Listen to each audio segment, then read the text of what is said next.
Well, some good news on the GTI and some bad news. So, this is the old lower arm. As you can see, I mean, let's pull that bush out there. And that's completely, well, you could call that a banana arm. If you lobbed that hard enough, it'd be a boomerang. Yeah, so that's out.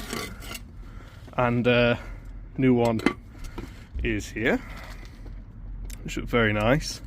Under the car, just lay down. Oh, looks a mess. We've had to undo the gearbox mount, which is right there. 2/16s on that, and I've loosened the exhaust hanger bolts off the back of the subframe. They were 2/13s. These are 18 mils, and boy, what a nightmare these are. Yeah, that goes in lovely now, because it can do that. With the new arm in, it won't be able to do that. So what you've got to do is then lever this gearbox all the way forward. And when I say all the way forward, I mean all the way forward. It's really not nice. I was using my 1/2" ratchet as a lever bar, because as you can see, I'm not working that far off the ground. Much nicer doing this on a lift, much nicer doing it if you just drop the subframe. But on this car it's not really worth doing. We have found also we've got a bent inner rod end, so that's not very bueno. I don't know if you can see the angle. If I put this flat on that disc, I do suspect, I think that shock's bent. Which isn't ideal, but I'll just get one ordered because it's just not worth it otherwise.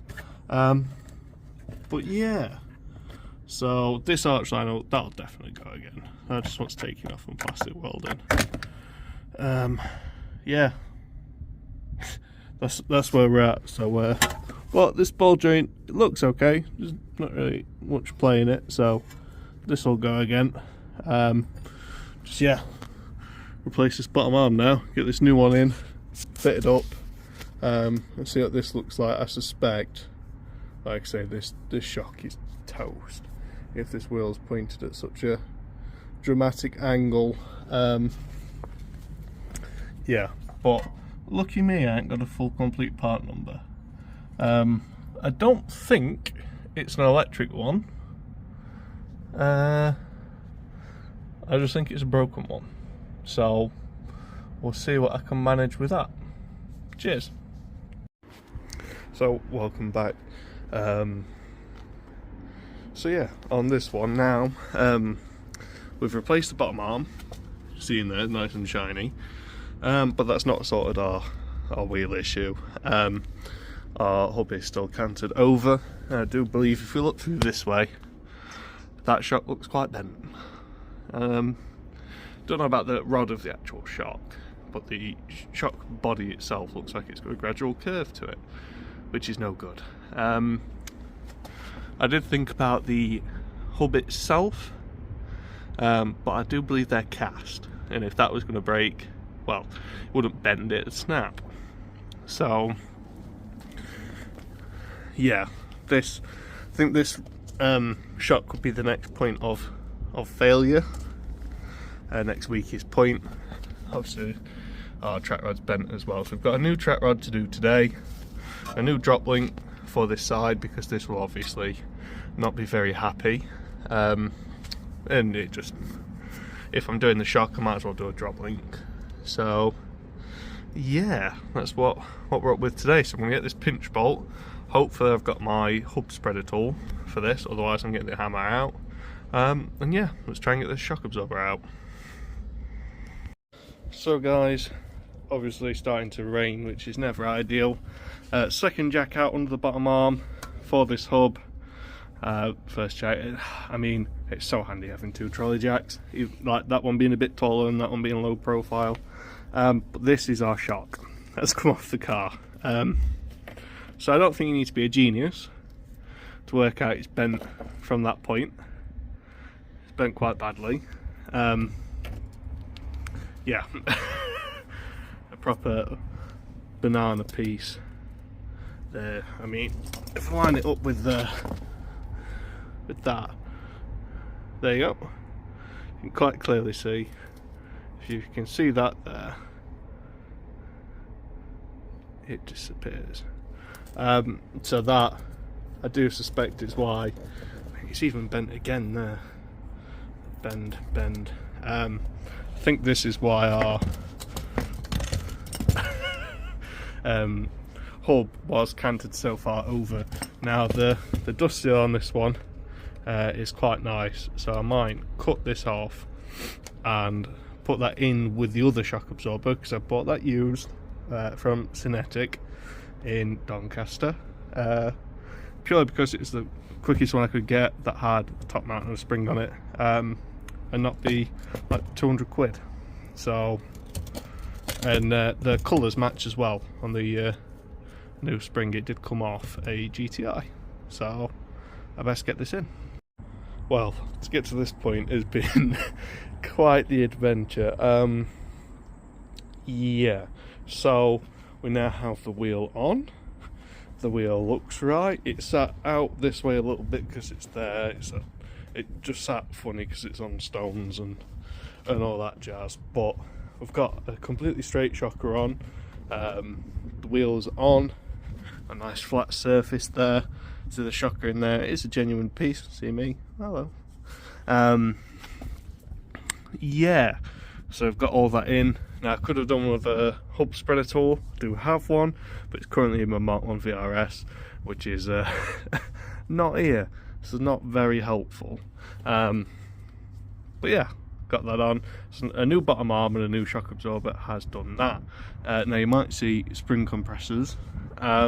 So the shock that was on and the shock that I got, they did have two different springs, which they look right and the colours matched on the spring, but they weren't. They were different sizes.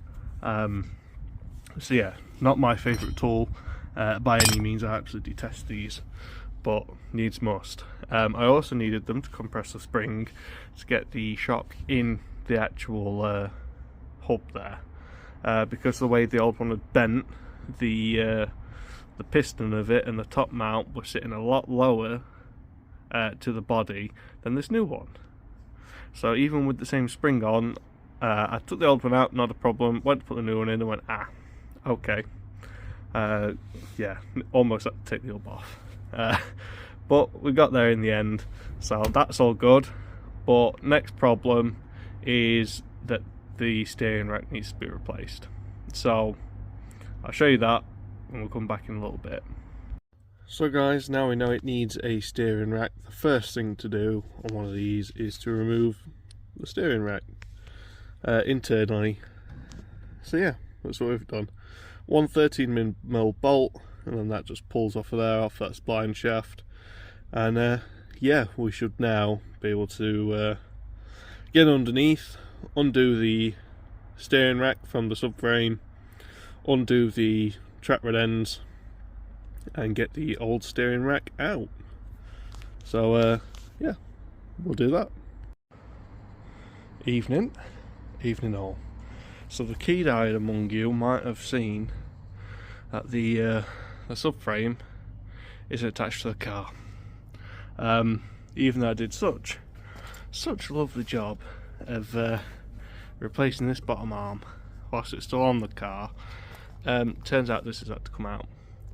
If I walk over to the scrap pile, I need to cut this off because that has completely rounded in there. Whoever thought triple splines, well, triple square splines, M splines, were a good idea on drop links when shooting. So yeah, this is our scrap rack. This one ends in an F. Our new one ends in an E. At this point, it is what it is. I'm not able to see that because of the film shadow. But yeah, so that's supposed to be where this rack, well, where this rack bolts. It's supposed to look like that. Yeah, so that is currently stuck here because it's this, so this silver bit, that's what the threads is, and that is now free from this chunk of aluminium. I couldn't get that off whilst it's on the car, but more importantly, because of the way the subframe divots and where the engine is, being that it's massive, the 2 litre steering rack is subframe out job, and this rack is not light, not even with the steering rack out. So I've got to get that out, get this new steering rack ready, get it under the car, and then go purchase another trolley jack in the morning to get under this and lift it up properly. I do have a bottle jack, that's the one I used on the Arona, but currently I've got two trolley jacks under the car. It's looking like I'm gonna need a third. Yeah. But yeah, so this one, I've not filmed much of this, but as you can see there, this shock is fine. And then coming around to this side, spin that back straight, we have the shocker in on this side with the correct spring. Yeah, all happy, just awaiting its drop link and the subframe to go back on. But yeah, that's happy, just chilling. Some CV grease back there, but I'm hoping that's just because this is a really nasty angle. So yeah, we'll see on that one. Yeah.